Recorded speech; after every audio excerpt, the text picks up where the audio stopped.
This video is going to be how to install a 12.1-inch Tesla type screen that you can purchase one of these on Amazon. Let's show you how to do it. So first thing you're going to need to do is to remove the Phillips head screw that's inside your glove compartment, located there. When you take that off, that'll allow you to remove this panel and get another Phillips head screw up here, which allows you to take this piece of trim off. Once you remove the screw in the glove box, then you can remove the screw that's right here. Okay, once the screw is out, you just pull from this end carefully straight out. And you're pulling it straight out because of these clips, which go into here.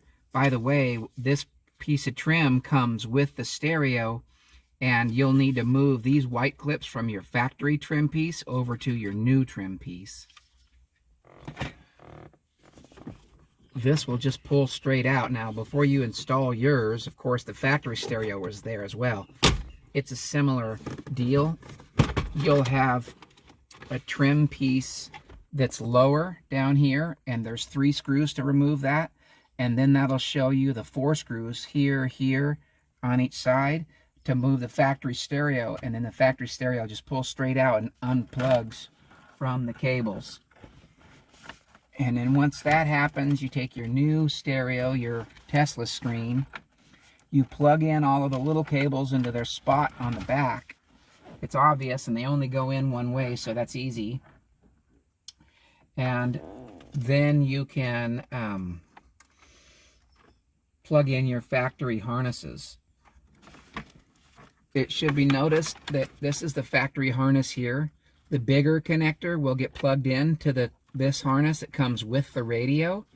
This guy doesn't have anything plugged into it, and that's okay. This is a non-Rockford situation. And then this gray plug is actually your backup camera. So if you have one of those, you're gonna need to buy another little harness kit. We got this on Amazon for $13. It's an XC01-0481. And it will install onto that gray plug, and it will allow the video input here to connect to the video input here, and it'll be an easy install so your backup camera will work. Once you get everything plugged in, you just pop it back. You'll also need to route a speaker connection for your microphone pickup, which is going to be installed on the back here, and a GPS antenna, which is this.